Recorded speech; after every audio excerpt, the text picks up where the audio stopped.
Muy buenas noches, bienvenidos a Odisea. Bueno, hay una tendencia general en la política, en la Argentina, fuera de ella, a que en general los políticos, quienes gobiernan más que los políticos, quienes gobiernan los oficialismos de cualquier signo, en general, con contadas excepciones, suben la consideración popular frente a crisis como las que estamos viviendo. Es como si hubiera un reflejo normal, natural, primario, en las sociedades de rodear al que manda o rodear a aquel que supuestamente podría brindar protección, una especie de papá. Probablemente el caso que desentona en este panorama de consenso generalizado alrededor de los que gobiernan es el de Pedro Sánchez en España, donde el que concita la atención es el rey. Pero en general está sucediendo esto en todos lados. En la Argentina, eminentemente. Por más que haya habido un bajón en los últimos días, sobre todo después de aquella experiencia hace 2 viernes con los jubilados que fueron a cobrar sus jubilaciones, más allá de que puede haber habido una especie de caída, Alberto Fernández tiene niveles de consideración popular sin antecedentes. Creció desde que empezó la cuarentena hasta ahora 30 puntos en las encuestas. Superó los 85% en algunas encuestas. Lo mismo pasa con Horacio Rodríguez Larreta, que salía de un escalón superior. También alrededor supera el 80% de consideración pública. Personas que no ocupan el primer plano tanto como ellos dos, sobre todo en los medios, como Axel Kicillof, si bien crece menos que Alberto Fernández y que Larreta, también tuvo una mejora en su consideración popular de más de 15 puntos. Aunque parezca mentira, por lo controvertida que es su figura, por lo a contrapelo que va de muchas cuestiones que tienen que ver con la sensatez pública, Bolsonaro, si bien no aumenta su popularidad, consolida su base. El aumento de popularidad no ha sido muy grande, pero está más o menos en 40 puntos de imagen positiva y con una adhesión mucho más firme de lo que son sus seguidores, en un Brasil mucho más fracturado que la Argentina hoy, alrededor de lo que es una posición muy tenaz del presidente, de una especie de negacionismo de que acá haya algún problema alrededor de la pandemia. Hay chistes en Chile donde dicen, bueno, tantos contagiados, tantos recuperados y un resucitado, que es Piñera, de 9% de consideración popular, al que había descendido con la gran crisis de las movilizaciones públicas en Chile, ahora está en 20%, que para él es el paraíso, viniendo de aquel infierno. Esto parece ser un reflejo de todas las sociedades, pero este consenso, y esto es la novedad de los últimos días, empieza a descongelarse, empieza a haber debate alrededor de varios temas, básicamente de un tema que está ligado a otros. Ese tema es un tema que venimos planteando desde hace varios lunes, desde muy temprano, tal vez prematuramente para algunos. ¿Cuánta cuarentena aguanta la economía? Vamos a poner un poco el foco en esto porque es motivo de una discusión cada vez más intensa. Y es una especie de papel de tornasol sobre cómo está funcionando el oficialismo. Alberto Fernández, en las distintas entrevistas que ha dado, en las distintas manifestaciones que tiene, la última con Jorge Fontevecchia, dice que no hay un dilema entre economía y salud, que no hay un dilema entre la cuarentena y la recesión. Pero inmediatamente dice, como si hubiera un dilema, que a él no le importa cuántos puntos del PBI se derrumbe la economía si eso significa perder vidas. Y plantea, bueno, todo político, él es esencialmente un político, tiene la habilidad de plantear opciones cuyo resultado o contradicciones, cuyo desenlace en general lo favorecen. Él hace eso. Dice, yo estoy del lado de la vida El que defienda la economía está del lado de la muerte, no, está del lado de determinados intereses. Y ahí hay todo un juego subliminal que puede tener un fondo ideológico, que defender la economía es defender los mercados es defender a los ricos, y quien defiende la economía termina siendo un insensible frente a la muerte del que está afectado por una pandemia. Al fondo de todo el razonamiento está esa afirmación velada, por supuesto, nadie lo dice así, tampoco el presidente. Ahora, lo cierto es que en la rueda de prensa que él da, como la que dio el viernes, no hay ningún economista. Como si el problema económico no fuera parte de esta pandemia. Es decir, como si se pudiera decidir mantener una cuarentena mucho más allá de 40 días, sin plantearse el gobierno el interrogante de las consecuencias económicas de esa medida sanitaria. Bueno, ha habido una intervención pública muy interesante en los últimos días, que es una carta del embajador de Brasil, de Sergio Danese. No es una carta, parece una carta a Alberto Fernández, pero en realidad es un artículo publicado en el diario La Nación. Ese artículo hay que ponerlo en un contexto. El contexto es que, como parte del discurso oficial alrededor de la pandemia y de la estrategia sanitaria que tiene el gobierno, de la cuarentena, etc., la Argentina o el gobierno argentino decide, o tal vez es llevado por la inercia de operaciones anteriores o de antecedentes que estaban ahí fuera del momento en que empezó este problema, empieza a adquirir cierto grado de tensión diplomática con otros países. Bastaría ver la reunión del Grupo de Puebla, que es un grupo de militantes de izquierda populista, si ustedes quieren, latinoamericana, inspirado en el chileno Enrique Sominami, que es una especie de consultor del presidente Fernández. Bueno, hubo una diatriba muy fuerte en 3 días de reunión que tuvo ese grupo en contra de Bolsonaro, en contra de Trump, en contra de Piñera. Lo curioso es que todos los que participan del grupo son dirigentes políticos que no están en el poder y son oposiciones a sus gobiernos. El único oficialista, es decir, el único que compromete la opinión de su país en todas esas polémicas de facción, es Alberto Fernández, que participa de la reunión con su canciller, con Felipe Solá. Es decir, en una reunión de facción participa la nación argentina formalmente. Bueno, en el marco de este contexto, que es de conflicto internacional,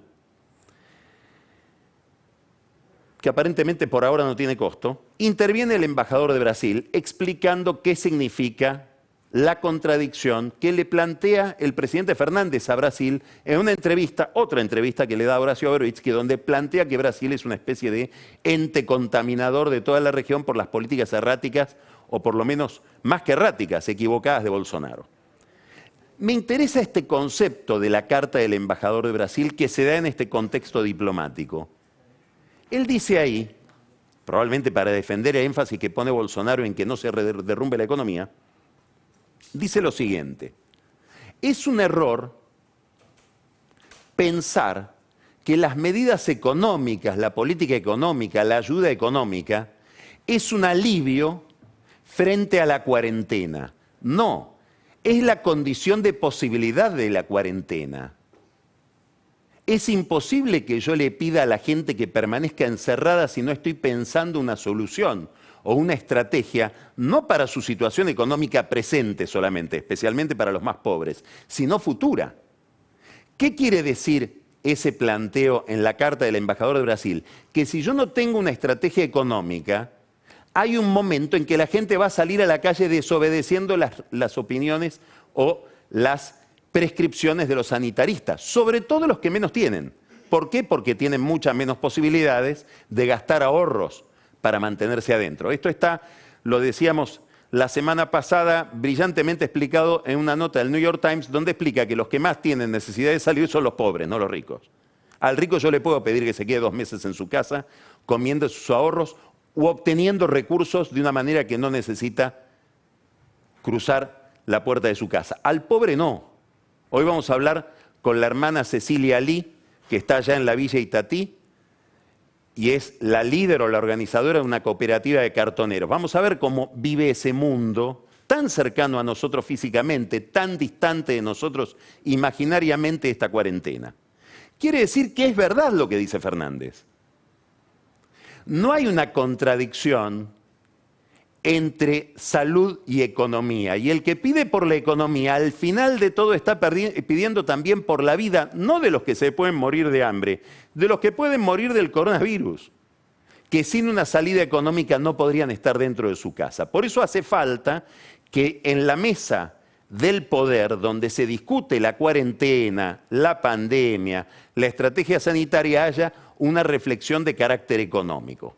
A medida que pasan los días, esa reflexión se vuelve cada vez más necesaria, porque lo que estamos viendo es un nivel de caída de actividad importantísimo. Ahora viene un punto donde esta ruta que nos lleva desde lo sanitario a lo económico nos devuelve a lo sanitario. Y de esto vamos a hablar después con el doctor Fernán Quirós, que como ustedes saben es el ministro de Salud de la Ciudad de Buenos Aires.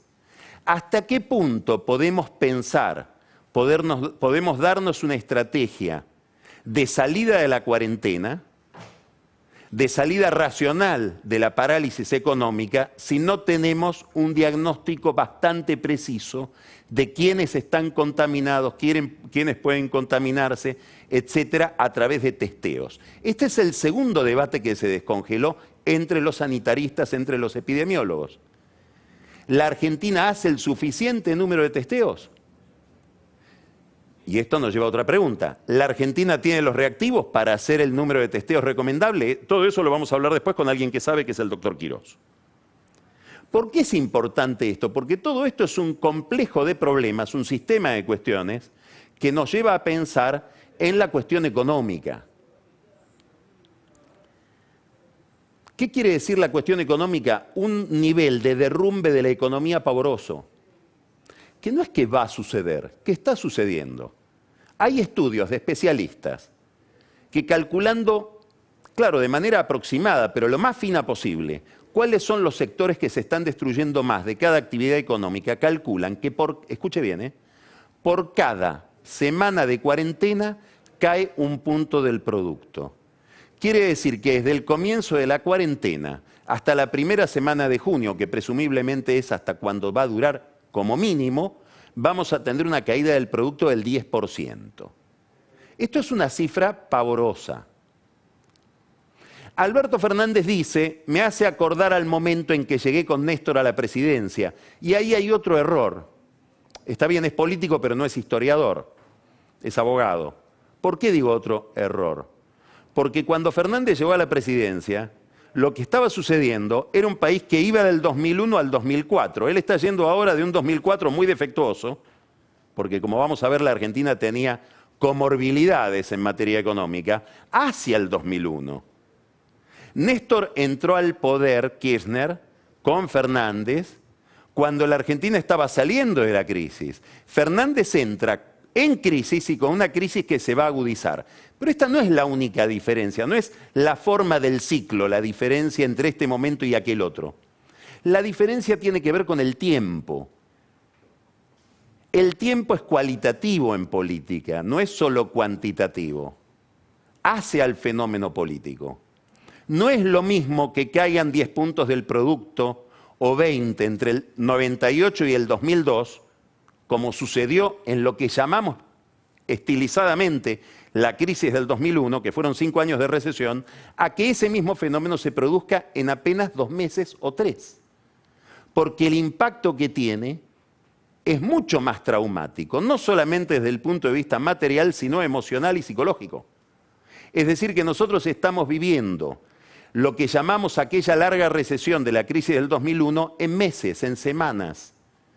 Si queremos tomar otra comparación, la crisis del 2008, hay quienes la anticipaban, la de las hipotecas en Estados Unidos, que después se internacionaliza, algunos la anticipaban a fines del 2006. Terminó cuando, en las postrimerías del 2009. Bueno, estamos hablando de 2007, 2008, 2009. 3 años. Esto es meses. Es muy difícil pensar, no vivir, pensar un fenómeno como este, porque no registra antecedentes. Y seguramente es uno de los fenómenos más traumáticos a escala social que habremos vivido en nuestra generación. Muy bien. El problema que tiene la Argentina es que enfrenta este fenómeno ya con dos problemas anteriores, que es que ya estaba en recesión y ya tenía niveles de desajuste fiscal importantísimos, con un Banco Central muy poco creíble desde mucho tiempo antes, no es por pelle. Hubo renuncias de 2 presidentes del Banco Central durante el gobierno de Macri. Y el Banco Central llegó imponiendo prácticamente un corralito. Y además, con un problema de alta inflación previo. Por eso digo que hay comorbilidades, como se dice ahora a propósito del coronavirus y las enfermedades previas que lo pueden volver más virulento o letal.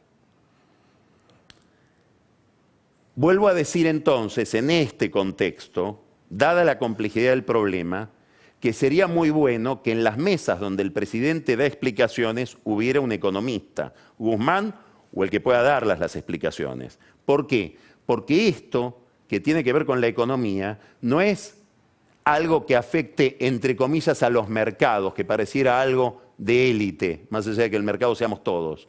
Afecta especialmente al que vive con lo que le ingresa en el día. Afecta más al que menos tiene, al que no entiende muy bien por qué se tiene que cuidar del coronavirus si es muy probable que termine muriendo de otra cosa porque el coronavirus no le permite ir a ganarse el pan.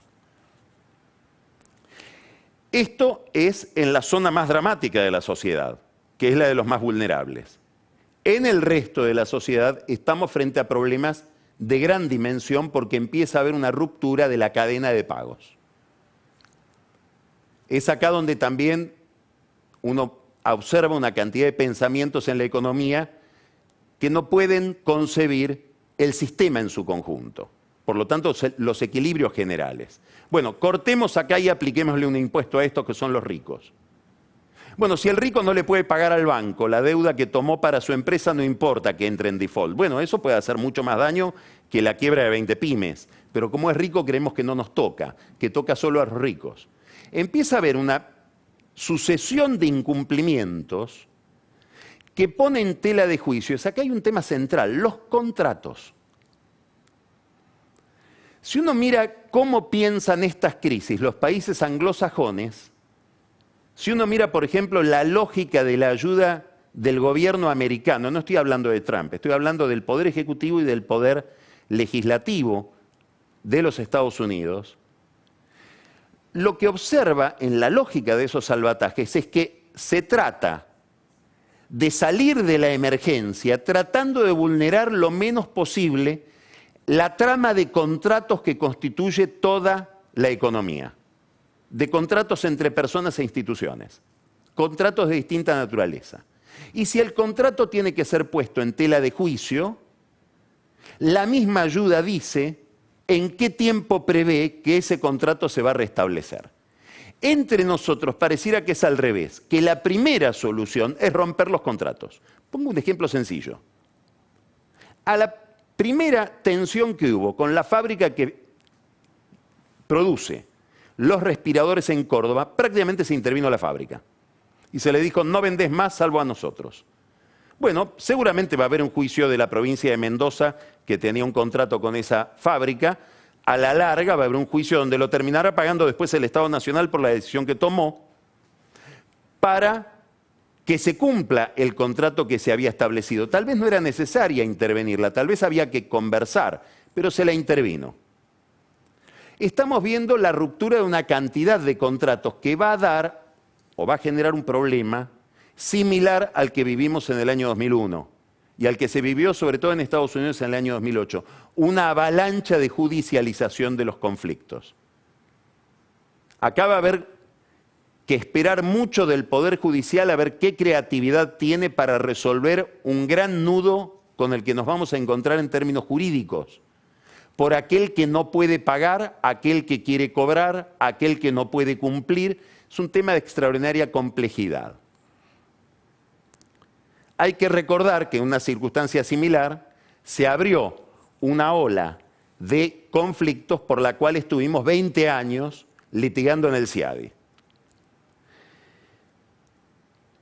Dentro de todo esto, en el marco de este problema, nos encontramos con que así como el Estado avanza sobre determinados contratos, avanza sobre determinadas zonas de la vida particular de la gente. Un caso típico fue la semana pasada cuando Sabina Frederick, la ministra de Seguridad, dijo voy a hacer patrullaje sobre las redes sociales. Después aclaró que no era inteligencia eso. Bueno, eso está prohibido por ley. Tuvo que volver para atrás. ¿Para investigar qué? Es obvio. Para investigar si no va a haber saqueos a los supermercados y eventualmente cacerolazos agresivos contra el gobierno. ¿Por qué? Porque hay un pliegue de su conciencia donde el gobierno advierte que la crisis económica se puede volver una crisis de otro orden social. Es algo que el Estado tomó para sí, que nadie le dio y que se lo damos por miedo. Hay una tensión permanente desde el fondo de la historia entre el miedo y la libertad. Cuando se produjo el atentado a las Torres Gemelas, los americanos y el mundo en general entregó jirones importantísimos de su intimidad, de su capacidad de circulación, de su derecho a no ser controlado. ¿Por qué? Por miedo al terrorismo. Acá pasa algo similar. Estamos dispuestos a que nos patrullen si eso nos va a salvar de determinados hechos de violencia. Algunos, otros no. Digo, algunos están dispuestos a ser patrullados, otros no. Otra, algo impensado, que los intendentes del conurbano tengan el ejercicio del control de precios, cuando ya lo había tomado para sí con la ley de abastecimiento Axel Kicillof. Se ve que hablan poco entre él y el presidente.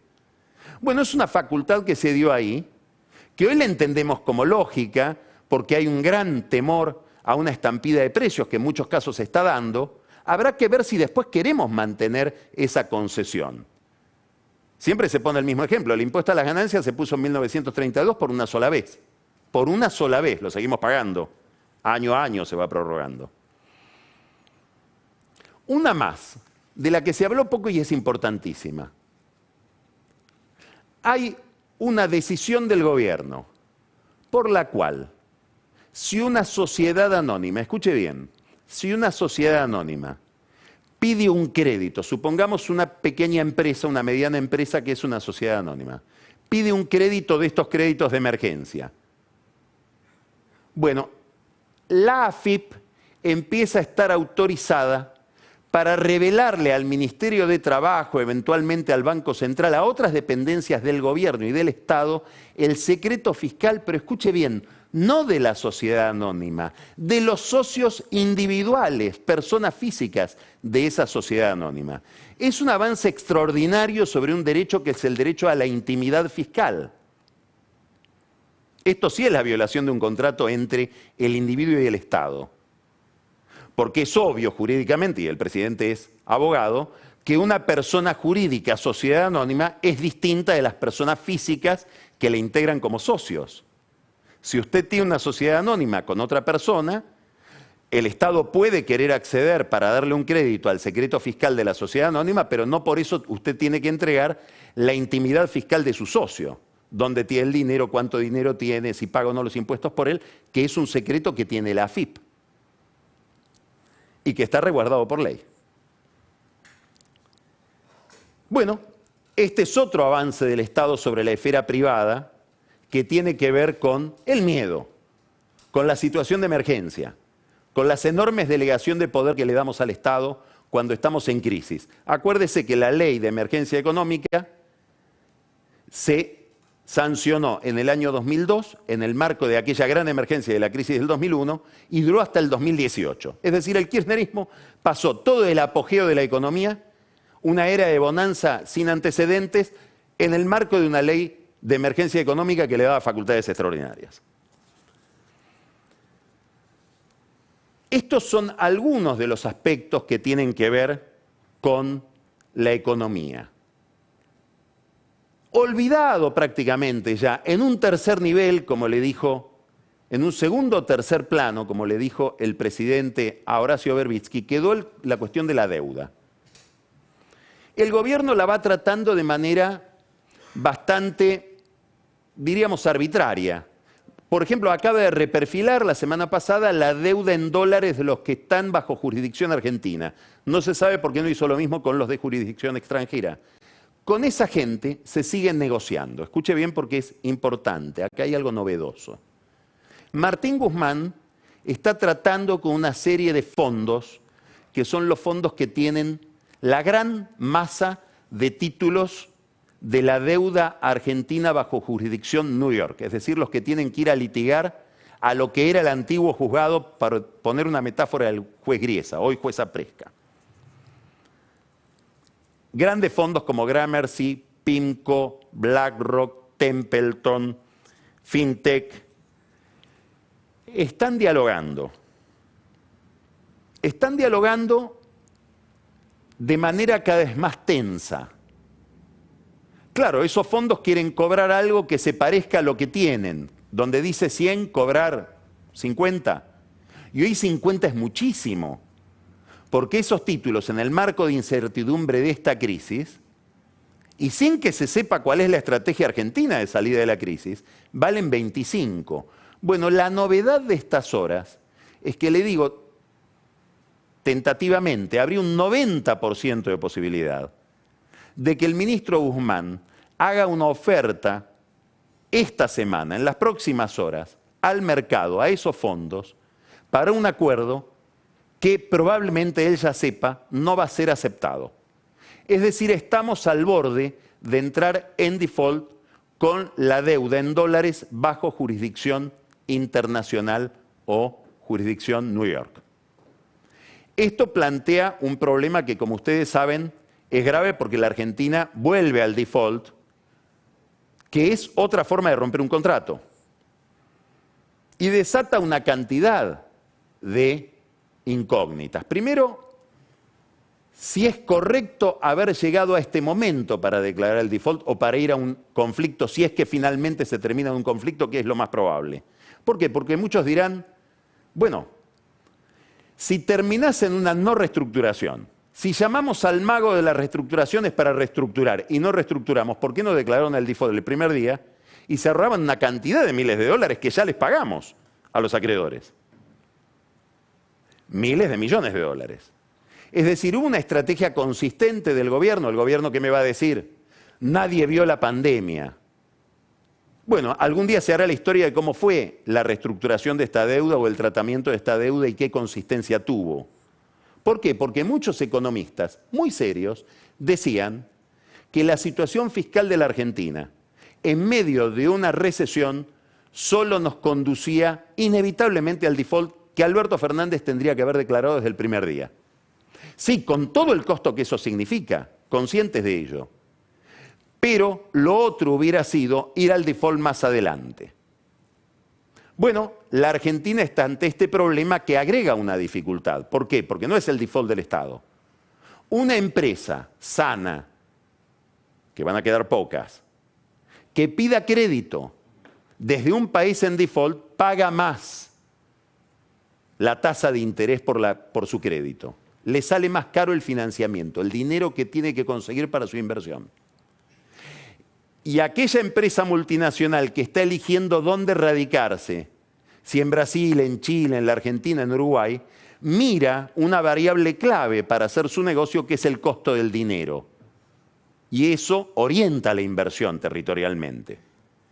Frente a esta agenda de problemas estamos.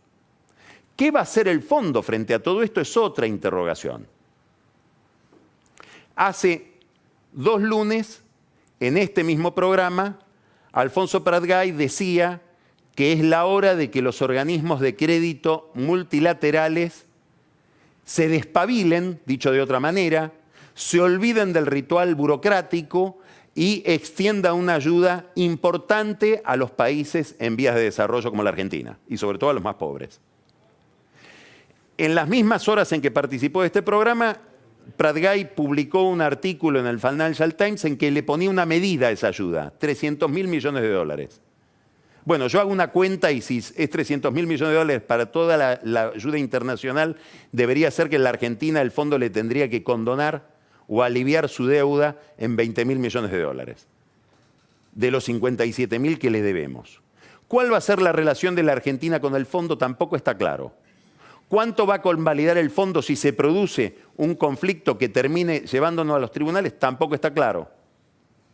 ¿Hasta dónde va a pesar en ese conflicto que el fondo haya dicho, ojo, que la deuda argentina es insostenible? No lo sabemos. Estoy armando una lista de preguntas para lo que está viniendo. Y sobre todo, ¿qué va a pasar con los 10.000 millones de dólares que el fondo podría desembolsar en la Argentina? Tampoco lo sabemos.